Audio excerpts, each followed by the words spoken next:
옛날 옛적 한국 전라남도의 나주 지역은 아름다운 자연, 경관과 풍부한 문화유산으로 유명했습니다. 이곳에는 특별한 민속, 신앙이 자리잡고 있었는데 그것은 바로 용왕제였습니다. 용왕제는 이 지역 사람들에게 중요한 축제였고 매년 신년을 맞아 대대적으로 열렸지요. 용왕제는 나주에 인접한 영산강 근처에서 열렸습니다.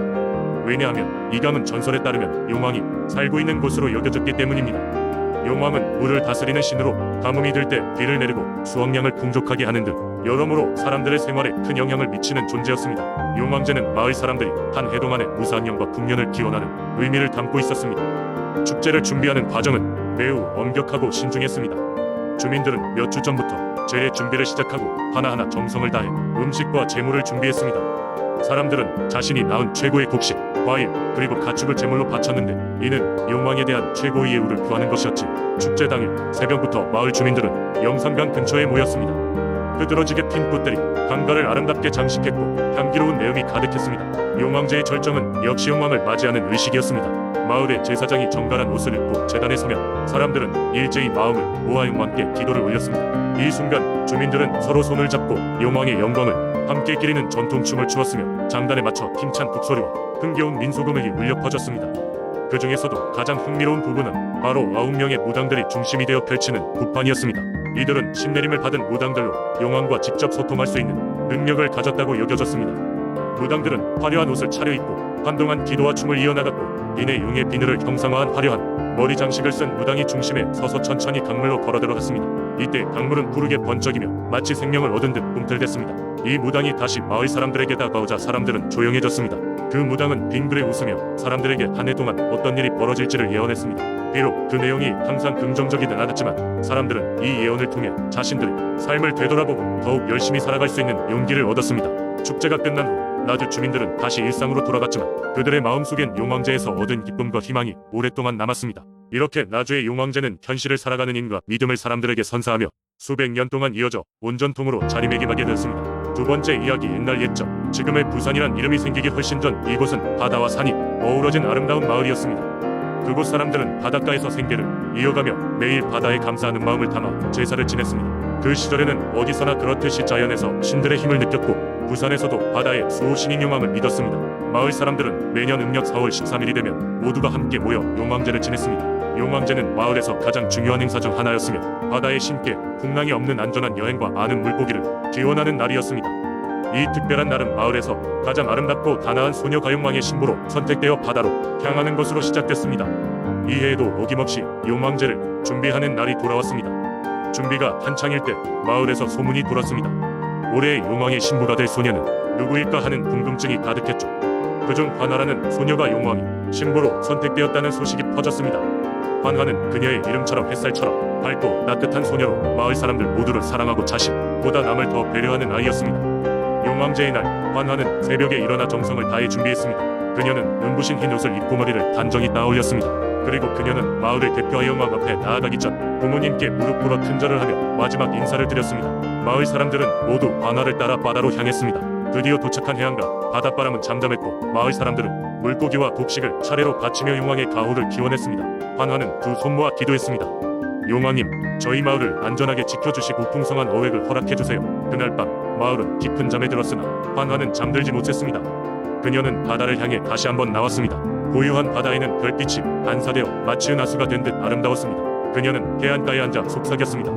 용왕님, 저는 두렵지 않아요. 항상 저희를 지켜주신다는 것을 아니까요. 그 순간 바닷물에서 눈부시게 빛나는 용왕이 나타났습니다. 그는 은빛 비늘을 가진 거룩한 용의 모습이었습니다. 너의 소원은 이루어질 것이다. 용왕은 환하를 보며 말했다. 너의 순수한 마음과 용기에 감동하여 내년에는 마을에 큰 풍요를 가져다 주리라. 그 후 환하는 용왕의 말처럼 무사히 마을로 돌아왔습니다. 그 해 이후로 마을에는 큰 풍요가 이어졌고 바다는 변함없이 사람들에게 삶의 터전이 되어주었습니다. 환하의 이야기는 오래도록 전해져 내려오며 부산 사람들에게 용기와 희망을 주는 전설로 남았습니다. 세 번째 이야기. 옛날 옛적 지금의 통영 바다에는 신비한 존재가 살고 있었다. 그 존재는 사람들에게 대룡이라 불리었고 파도의 신령으로 숭배받았다. 대룡의 전설은 대대로 내려오며 사람들에게 경외와 경이로움을 불어넣었다. 대룡은 바다 밑 깊숙한 곳에 자리 잡고 있으며 그 모습은 마치 커다란 비늘로 덮인 용의 형상을 하고 있었다. 하지만 머리는 용과 같았으며 머리 끝은 번쩍이는 비늘로 마치 여러 개의 작은 물고기들이 헤엄치는 듯한 모습이었다. 해룡의 눈은 바닷속을 꿰뚫을 듯 날카롭고 그 울음소리는 파도 소리와 뒤섞여 신비로운 에코를 남기곤 했다. 통영의 어부들은 해룡을 매해 겨울 제물로 숭배하였고 두둑한 어획량을 위해 그의 기분을 상하지 않게 하려 노력했다.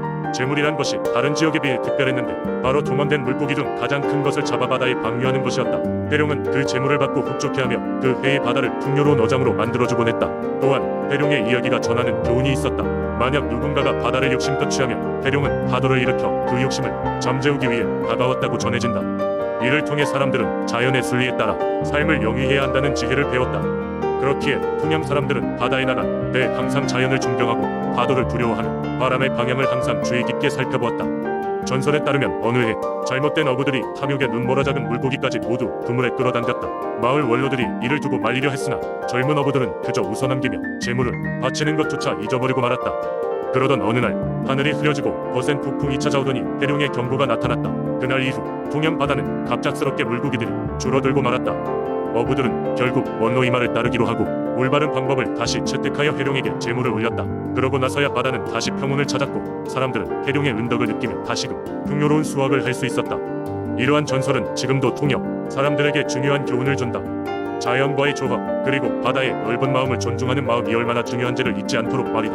해룡의 전설은 수많은 어부들의 마음속에 깊이 새겨져 있으며 그들은 바다에 나갈 때마다 해룡의 존재를 떠올리며 그들의 작은 배와 함께하는 강의 가성 공적이기를 간절히 기원한다. 네 번째 이야기 옛날 한반도의 남쪽에 위치한 남원이란 마을에는 자연의 신비가 깃든 이야기가 전해져 내려오고 있습니다. 그 중에서도 가장 신비로운 이야기는 뱀사골이라 불리는 계곡과 관련된 전설입니다. 뱀사골은 지금도 아름다운 풍경과 맑은 물로 많은 사람들에게 사랑받고 있지만 그 배경엔 놀라운 전설이 숨겨져 있습니다. 옛날 이곳은 사람이 살지 못할 정도로 험준한 곳이었습니다. 기이한 일이었지만 산속에서 자주 뱀들이 몰려다녔고 사람들은 점점 이곳을 기피하게 되었습니다. 마치 뱀들이 이곳을 지배하는 것만 같았습니다. 그 무렵 남원의 한 젊은 청년인 김도하가 주인공으로 이 이야기가 시작됩니다. 도하는 용맹하고 총명한 인물로 마을 사람들 사이에서 존경을 받았습니다. 그는 항상 미스터리한 사건들을 풀고자 하는 호기심이 많았는데 특히 뱀사골의 비밀을 밝히고 싶어 했습니다. 어느 날 도하는 뱀사골을 탐험하기로 결심했습니다. 마을 어른들은 그를 말리려 했지만 도하는 그의 결심을 굽히지 않았습니다. 친구들과 함께 장비를 챙겨들고 뱀사골로 향했습니다. 계곡에 도착한 그들은 신비로운 기운을 느꼈습니다. 이내 도하는 계곡의 중심지로 향했고 그곳에서 이상한 문양이 새겨진 바위를 발견했습니다. 도하가 그 바위를 만지는 순간 주변의 공기가 변하며 거대한 용이 나타났습니다. 그 용은 남원의 수호신이자 이 땅의 수호자가 되는 존재라고 자신을 소개했습니다. 용은 자신의 의무로 이곳을 지키고 있었으며 뱀들은 용에 수하였다는 사실이 밝혀졌습니다. 그러나 오랜 세월 동안 사람들에게 잊혀져 불경스러운 존재처럼 간주되어 슬퍼하고 있었습니다. 용은 도하에게 말했습니다. 이곳을 다시 인간과 자연이 조화롭게 살 수 있는 곳으로 만들고 싶다면 나의 세 가지 시험을 통과해야만 한다. 도하는 용의 도전을 받아들이고 결의를 다졌습니다.